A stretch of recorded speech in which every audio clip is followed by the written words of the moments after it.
Hello बच्चों, आज हम लोग नया चैप्टर क्लास 9 का मोशन करने जा रहे हैं। तो हम लोग जानते हैं मोशन एक फिजिक्स का चैप्टर है हमारा, ठीक है, जो कि मोस्ट इम्पॉर्टेंट है। तो मोशन होता क्या है, पहले जान लेंगे हम लोग कि मोशन होता क्या है। मोशन को हिंदी में कहते हैं गति, ठीक है बच्चों। तो an object is said to be in motion if its position changes continuously with respect to its surrounding और reference point।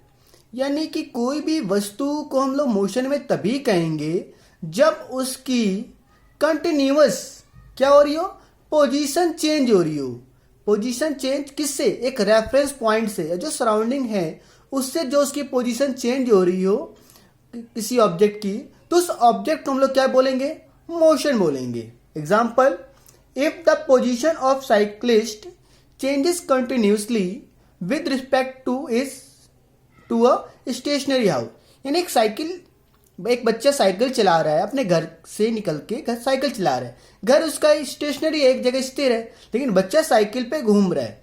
तो जो बच्चा साइकिल पे घूम रहा है, तो साइकिल पे घूमने की चीज को हम लोग क्या बोलेंगे? मोशन बोलेंगे। क्लियर है बच्चे कि मोशन क्या होता है?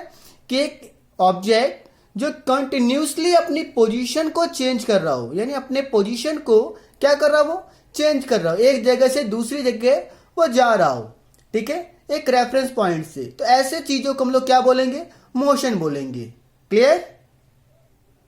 मोशन के बाद हमारा आता है रेस्ट। रेस्ट क्या होता है? An object is said to be at rest. यानी किसी ऑब्जेक्ट को हम रेस्ट में तभी कह सकते हैं if its position does not change with respect to the surrounding. जिसकी पोजीशन अपने सराउंडिंग से चेंज ना हो रही हो, ये किसी रेफरेंस पॉइंट से ना चेंज होने वाली पोजीशन को हम लोग उस ऑब्जेक्ट को क्या बोलेंगे? रेस्ट बोलेंगे।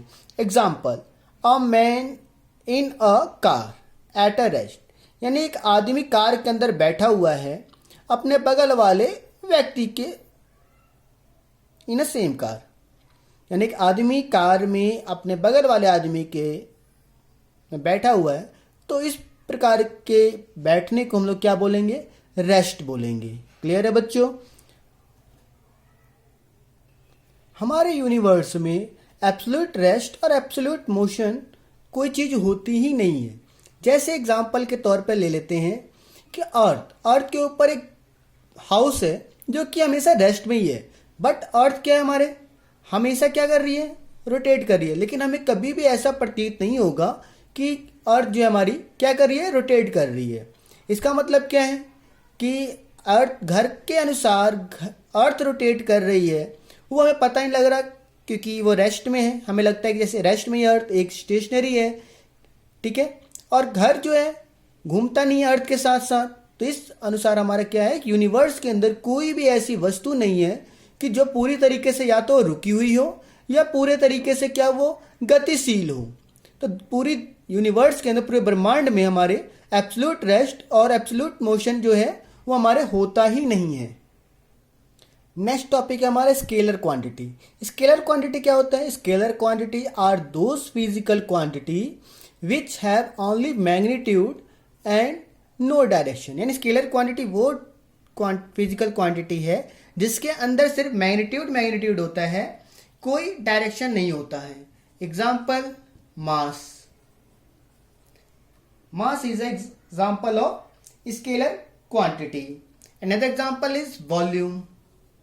Volume has quantity but no direction. Mass has quantity but no direction. These types of physical quantity is called scalar quantity. Next physical quantity is vector quantity. Vector quantity are those physical quantity which have magnitude as well as direction. नहीं, vector quantity उस physical quantity को हम लोग कहते हैं जिसके अंदर magnitude के साथ साथ क्या हो? डायरेक्शन भी हो। एग्जाम्पल हमारा फोर्स। फोर्स क्या होता है हमारा? F equals to ma। यानी कि मास भी है और एक पर्टिकुलर डायरेक्शन भी है कि किस दिशा में फोर्स अप्लाइड हो रही है।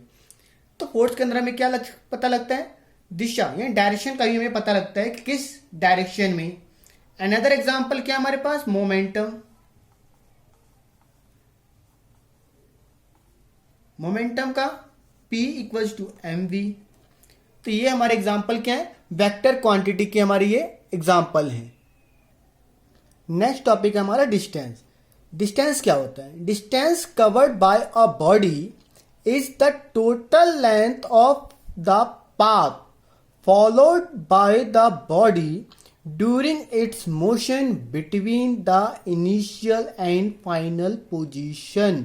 यानी कि एक कोई बॉडी है जो कि गई कहां से, ए से बी तक गई है वो, ठीक है। अब वो फिर बी से सी तक गई, तो ये टोटल क्या हुआ, टोटल डिस्टेंस क्या कहलाएगा, डिस्टेंस क्या कहलाएगा कि कोई बॉडी ए से बी गई फिर बी से सी गई, ये कुल इनिशियल और फाइनल जो पाथ है किसी बॉडी की, इस बॉडी को हम लोग क्या कहते हैं, हम लोग डिस्टेंस कहेंगे, ठीक है। यानी कोई बॉडी ए से बी तक गई और फिर बी से सी तक गई, ये टोटल जो पाथ हुआ ए बी सी तक का, इस टोटल पाथ को हम लोग क्या बोलेंगे, डिस्टेंस बोलेंगे। क्लियर है बच्चों।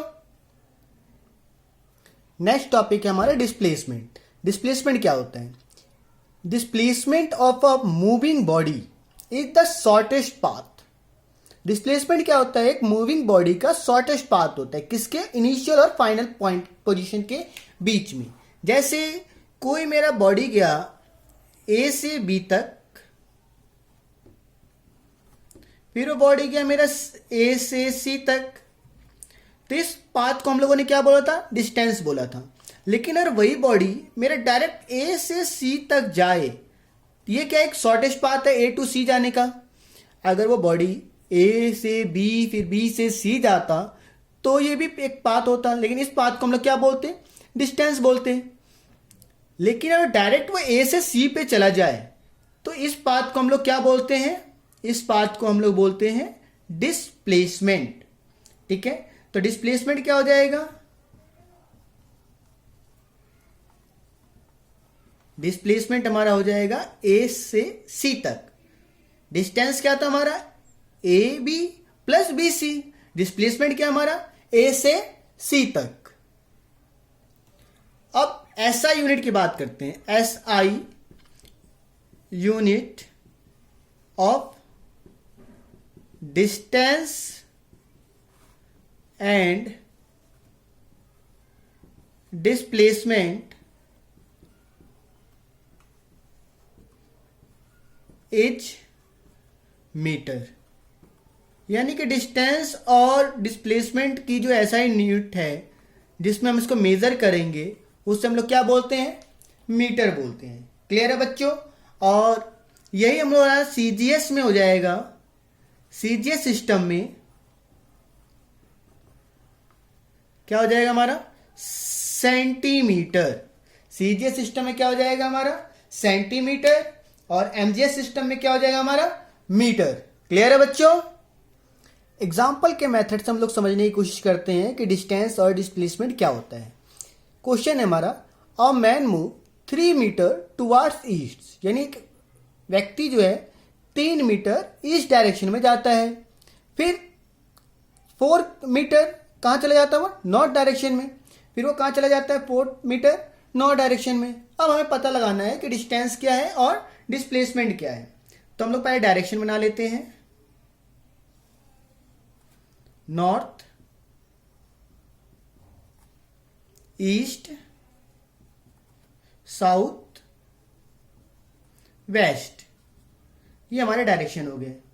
हम लोग मान लेते हैं, लाइट कर लेते हैं, इनिशियल पोजीशन जो है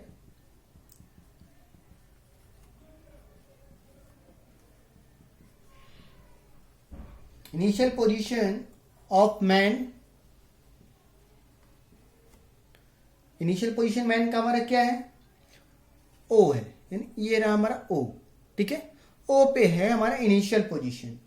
अब वो मैन जो है ओ से 3 मीटर ईस्ट डायरेक्शन में गया, वो 3 मीटर ईस्ट डायरेक्शन में गया।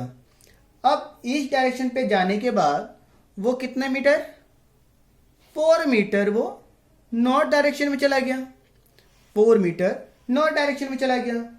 तो हमारा डिस्टेंस क्या हो जाएगा, यानी कि ओ से जब वो 3 मीटर आया ए तक आया और फिर वो बी तक गया, ठीक है। तो हमारा जो डिस्टेंस होगा, डिस्टेंस क्या होगा हमारा, ओ ए प्लस ओ बी। ओ ए क्या है मेरा 3 मीटर, ओ बी कितना है मेरा 4 मीटर, तो डिस्टेंस कितना आ जाएगा 7 मीटर। और डिस्प्लेसमेंट की बात करें तो डिस्प्लेसमेंट मेरा क्या हो जाएगा, ओ बी, यानी शॉर्टेस्ट पाथ। शॉर्टेस्ट पाथ क्या है मेरी, ओ बी। तो ओ बी क्या है मेरे, एक ट्राइंगल क्रिएट हो गया। ट्राइंगल क्या बना मेरा, ओ ए बी, मेरा एक ट्राइंगल बना, ठीक है। और इसके बाद हम लोग क्या निकालेंगे, ओ ए बी जब ट्राइंगल बन गया तो बाय पाइथागोरस, बाय पाइथागोरस